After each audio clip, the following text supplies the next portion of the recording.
Students आज हम बात करेंगे जूरिस्प्रूडेंस के बारे में। आज जूरिस्प्रूडेंस की जो आपकी बुक है, अगर किसी स्टूडेंट्स ने अभी तक इसको देखा नहीं है, खोला भी नहीं है, उनके लिए ये वीडियो बहुत हेल्पफुल होगी। आज हम इस बुक की जो है नज़रसानी करेंगे ओवरऑल, और इसके अंदर जो क्वेश्चंस होते हैं स्टूडेंट्स के मैं याद तो कर लेता हूँ, लेकिन मुझे जो है रिवाइज करने में मुश्किल आती है, तो उसमें उसे हम एट द एंड जो है ना डिस्कस करेंगे आपके क्वेश्चंस को, जो आम स्टूडेंट्स के माइंड में होते हैं। और हाँ, अगर आपको किसी सेंटेंस को हाईलाइट करने को कहा जाए तो आपने लाज़मी हाईलाइट करना है। और आई एम श्योर कि आपने लाज़मी उन टॉपिक या चैप्टर्स को जो ना टिक कर लिया होगा आपकी बुक में, जो आपको आउटलाइन आपकी यूनिवर्सिटी की तरफ से दी गई होगी। चलिए अब इस वीडियो को स्टार्ट करते हैं। जहाँ तक मुझे पता है, मेरे ख्याल में आपको ये जो थ्योरियाँ हैं, थ्योरी से जो है harsh concepts of law and Kansas की थ्योरी ऑफ लॉ, ये दोनों थ्योरीज आई एम श्योर कि आपको लाजमी आपकी आउटलाइन में मेंशन होंगी, ठीक है। और ये पूरी बुक ही वेरी इंपॉर्टेंट है। मैं ये नहीं कहती कि ये दो ही जो थ्योरी से वेरी इंपॉर्टेंट है, सबको छोड़ के ओवरऑल सब chapters everything is important this book, okay. और सबसे पहले बता दूं कि इसके अंदर जो है ना हर सब्जेक्ट में उसका इंट्रोडक्शन सबसे ज़्यादा अहमियत रखता है। क्या? उसका इंट्रोडक्शन, ठीक है। अब आते हैं हम इसके अंदर जो है इंट्रोडक्शन। इंट्रोडक्शन में हम अब आगे हैं। इसमें क्या है, what is study of law necessary. सबसे पहले है तो क्वेश्चन आप देखेंगे फर्स्ट में कि स्टडी ऑफ लॉ क्यों ज़रूरी है, वो है पूछा गया, उसका नीचे आंसर दिया हुआ है। The wide study of jurisprudence necessary, jurisprudence क्यों नेसेसरी है। तो उसके बाद उसकी आधी बड़ी प्यारी सी डेफिनेशन है जो वेरी इजी है। Jurisprudence meaning, the jurisprudence word जो है ना लातिन लैंग्वेज से लिया गया है, लातिनी लफ्ज है जूरिस्प्रूडेंस, और ये रोमन्स ने सबसे पहले उसको स्टडी किया था। जूरिस्प्रूडेंस जो है, सॉरी, जूरिस्प्रूडेंस एक कॉम्बिनेशन है। क्या कॉम्बिनेशन किस चीज़ का? Juris means law and prudence means meaning knowledge, ठीक है। अब इसके दो माने, juris and prudence. Juris means law and prudence means knowledge, प्रोडेशनल यहाँ लिखा ना, प्रोडेशन मीनिंग नॉलेज। अब ये बेस्ट जो है ना इसके डेफिनेशन है। अब ये सवाल आपके पास किस तरीके से बनकर आ सकता है कि what is English jurisprudence and it's branches. मैं सिर्फ बुक की नज़रसानी करवा रही हूँ, पढ़ा नहीं रही हूँ। आपने इस वीडियो को देखते हुए आपके पास आपकी बुक लाजमी होनी चाहिए। अब आ गए हैं नेचर ऑफ जूरिस्प्रूडेंस में। तो जूरिस्प्रूडेंस एक आर्ट है, relationship of jurisprudence with other जो है सोशल साइंसेस, कि इसका जो है इथिक्स के साथ, साइकोलॉजी के साथ, इन अदर जो है इसके अंदर मेंशन है इकोनॉमिक्स, सोशियोलॉजी, उनके साथ इसका क्या रिलेशनशिप है जूरिस्प्रूडेंस, उसके बारे में कहा गया है। तो डिफरेंट स्कूल्स में जो है डिफरेंट स्कूल्स जूरिस्प्रूडेंस में जो है सवाल इस तरीके से बन के आ सकता है, what is English jurisprudence, what is jurisprudence, describe the scope of analytical, historical and ethical jurisprudence. इस तरीके से भी आपका सवाल इसमें बनकर आ सकता है। थ्योरी ऑफ नेचुरल लॉ में जो लाइन हाईलाइट की हुई है, वो आप ही हाईलाइट कर लें। तो सालमन क्या डिफाइन करते हैं नेचुरल लॉ को? तो नेचुरल लॉ जो है, the principles of nature right and wrong are the principle of natural justice. आप देख सकते हैं कि मैंने इस टॉपिक को कितने गौर से, कितने ध्यान से पढ़ा हुआ है। और अगर इसमें मोरालिटी की बात हो तो मोरालिटी के लिए आप इसके ये पेज नंबर जो है 40 पे आ गए, आज वहाँ भी इसके बैक साइड पे नेचर ऑफ जो है ना थ्योरी ऑफ नेचर लॉ में जो है मोरालिटी डिस्कस की है। डिफरेंट टाइप्स ऑफ लॉ जो है, वो law, international law, natural law, public law, private, civil law, ये तमाम जो है, और ये काइंड्स ऑफ लॉ नहीं है, ये different types of law, classification of law भी अब इसे कह सकते हैं। तो डिफरेंट स्कॉलर्स की, फिलोसफर्स की अपनी अपनी डेफिनेशंस हैं, और जो है काइंड्स की बहुत ज़्यादा हैं, एंड क्लासिफिकेशन आप इसको देख सकते हैं। अब आ जाते हैं स्टेट एंड सवर्निटी में। तो ये देखें एलिमेंट्स ऑफ स्टेट जो मुझे ज़्यादा इम्पोर्टेंट लगता है वो प्राइमरी ऑफ स्टेट ऑफ जो है secondary functions of state, primary functions of state, ये सवाल आता रहता है और आप अगर देखेंगे ना आपके पास पेपर्स में उसमें ये सवाल होगा। और अगर यहाँ से आपको जो है मुझे लगता है जो अहम है आपको पढ़ना चाहिए रिटन लॉ क्या होती है, अनरिटन लॉ क्या होता है, फ्लेक्सिबल एंड रिजिड। और ये आपको ना आपकी पाक स्टडी जो है उसमें भी मिलेगा आपको कॉन्स्टिट्यूशन 1973, 1950, 1956 और 90 जो है 62, उसमें भी आपको पढ़ने में मिलेगा रिजल्ट क्या है, रिटर्न क्या है, तो आपको कॉन्स्टिट्यूशन के हवाले से एडमिनिस्ट्रेशन जस्टिस इसके अंदर जो सबसे अहम जो है मुझे सिविल और क्रिमिनल जस्टिस लगता है। ये भी जो है एडमिनिस्ट्रेशन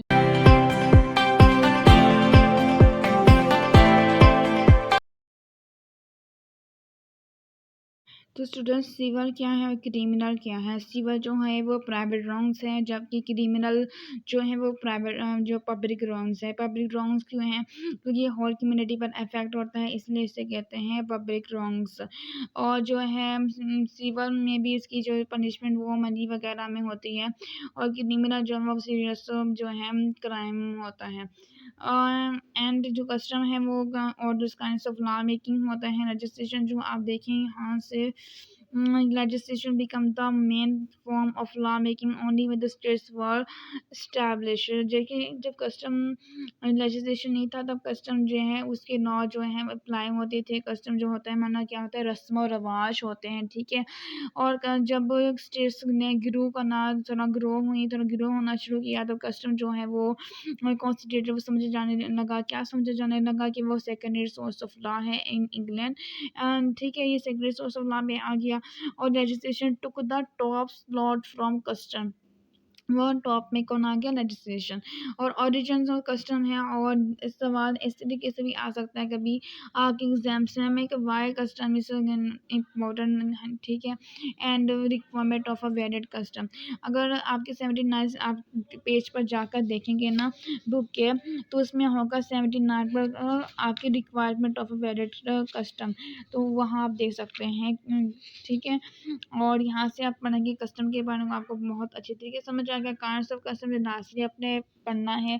एंड उसके बाद हम आ जाते हैं third source of law registration पर। तो रजिस्ट्रेशन जो है उसमें दो चीज़ें आ जाती हैं। फर्स्ट क्या होती है, जो है ये लातिनी वर्ड्स है, लफ्ज है, ठीक है। लेगस मीनिंग टू सॉरी लेगस मीनिंग लॉ एंड नाते मीनिंग टू मेक, ठीक है। तो हम कह सकते हैं to make law, to make law. और आपकी जो बुक है ना लीगल सिस्टम ऑफ पाकिस्तान, ठीक है, आपने पढ़ी होगी या पढ़ रहे होंगे, तो उसके अंदर भी लेजिस्लेशन के बारे में है। तो यहाँ पे आप देखें जूरिस्प्रूडेंस में, तो ये मेन सोर्स ऑफ लॉ है। इसमें डिफरेंट ऑथर्स जो होते हैं, फिलोसफर के अन्य प्रोफेसर जो भी होंगे और ये अपने अपने व्यूज होंगे, तो वो भी आप पढ़ सकते हैं। काइंड्स ऑफ लेजिस्लेशन भी very important, supreme legislation and subordinate legislation, और उसकी भी काइंड्स हैं, ठीक है। मैं बताती हूँ, ये इसकी काइंड्स हैं, ठीक है। ये सब ऑर्डिनेट की जहाँ से लेकर यहाँ तक म्यूनसिपल तक ये सारे ये हैं इसकी काइंड्स है सब ऑर्डिनेट की, ठीक है। जबकि ये सुप्रीम लेजिस्लेशन यहाँ से लेकर यहाँ तक है। और जो है ये सवाल भी आता है, आप अपने पास पेपर्स में चेक कर सकते हैं। और प्रेसिडेंट्स मीनिंग्स होते हैं जो होता है ना, ये प्रेसिडेंट्स जो पेज नंबर जो है, जस्ट 1 मिनट, ये 88 पेज नंबर है। यहाँ से आपको सबसे पहले बता दूँ कि इसका सवाल बन के आता है what stare decisis. Stare decisis क्या है, explain theories of precedents with reference to original and declaratory precedents. अब इसके अंदर आप देखें तो स्टेट डिसाइसिस, यहाँ से देखिए स्टेट डिसाइसिस क्या है, प्रेसिडेंट्स, ठीक है। और प्रिंसिपल्स ऑफ जुडिशनल प्रेसिडेंट्स, ये जो होते हैं ना पुराने जो फैसले होते हैं, जो जुडिशनल प्रेसिडेंट्स, यहाँ पर पढ़ेंगे presidents are the result conscious act supreme courts war customs are establish unconstitutionally. आप देखिए ये प्रेसिडेंट जो पुराने जो होते हैं ना ये डिसीजन होते हैं, देखिए डिसीजंस टेकन बिफोर, मैंने ये होते हैं decisions of court of law के होते हैं जो हो फॉलो होते हैं फ्यूचर में, ठीक है। जो पुराने डिसीजंस होते हैं, पुराने फैसले जो होते हैं ना, वो फ्यूचर में फॉलो होते हैं, ठीक है। मिसाल के तौर पे जो सुप्रीम कोर्ट ने जो कोई फैसला दिया है, फिर वो तमाम नीचे उसे लोअर कोर्ट्स होते हैं, वो उसके फैसले को इन फ्यूचर जो है वैसा कोई केस आ जाए तो अप्लाई कर सकती हैं प्रेसिडेंट्स को। इसे कहते हैं जो पुराने फैसलों को अप्लाई करना इन फ्यूचर में, ठीक है। ये जो है लफ्ज़ प्री, ये होता है प्री जो है ना बिफोर एनिशन, जो decision taken before court of law, ठीक है। और जो डिसीडेंट ये होता है डिसीजन, ये पूरा मतलब है डिसीजन जो है होता है बिफोर कोर्ट ऑफ लॉ, जो ठीक है। प्रेसिडेंट्स बने हुए पुराने फैसले जो होते हैं इन फ्यूचर जो होते हैं। इसके अंदर जो आप देखें rules of precedence, theories of precedence, आपकी बुक काइंड्स ऑफ प्रेसिडेंस। अब देख मुझे मैं सवाल जो पहले किया था स्टेट डिसाइसिस, उसके अंदर डेक्लेरेटरी और ओरिजिनल प्रेसिडेंस, वो आपकी काइंड्स ऑफ प्रेसिडेंस में है, तो ये क्या है, ठीक है, वो हम देख सकते हैं। और इसके अंदर जो है आपको मैं आई एम श्योर का समझ आ गया होगा प्रेसिडेंट्स क्या होते हैं। पुराने फैसले होते हैं जो कोर्ट ने लिए होते हैं, जो आगे जाके फिर ऐसा कोई फैसला वैसा कोई केस आ जाए तो फिर उसे अप्लाई कर लेती हैं कोर्ट्स, ठीक है। इन फ्यूचर अगर वैसा कोई केस आ जाए तो प्रेसिडेंट्स वे पुराने फैसले जो होते हैं। ओनरशिप एक रिलेशन होता है एक इंसान का अपनी जो है कोई चीज़ के साथ, कोई ऑब्जेक्ट के साथ, और जो है ये जो है ना ये होता है right in rem, right in rem होता है, और ये अवेलेबल होता है एक इंसान को अगेंस्ट द होल कम्युनिटी के, ठीक है।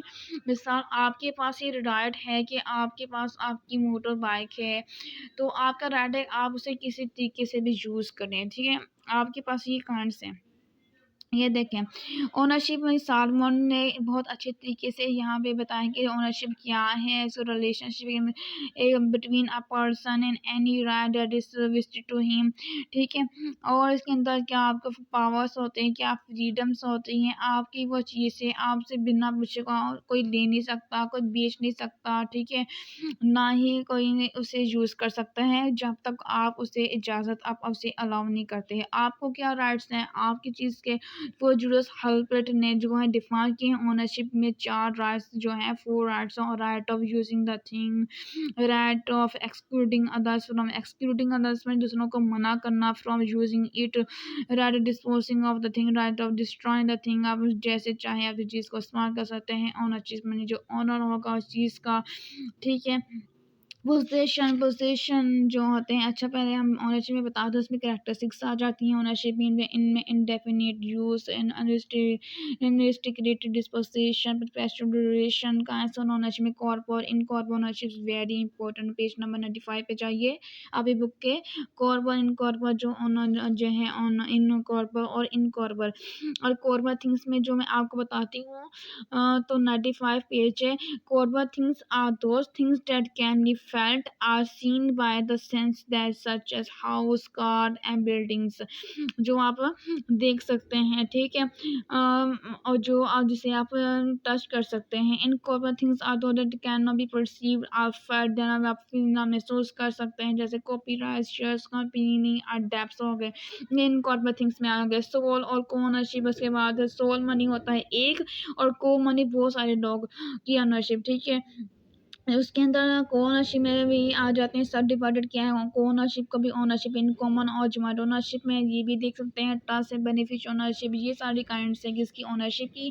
कैरेक्टरिस्टिक्स भी देखने उसके 3 कैरेक्टरिस्टिक्स है, बाकी उसके आगे पेज नंबर 95 पे उसकी काइंड्स हैं और एग्जाम्पल के साथ हैं। एग्जाम्पल के साथ आप एग्जाम्पल्स पढ़ेंगे बड़ी गौर के साथ अच्छे तरीके से तो आपको समझ आए लीगल एंड इक्विटेबल ओनरशिप तक आपके ये ओनरशिप का चैप्टर का क्लोज होता है। उसके बाद आपका आता है पोजेशन। Possession money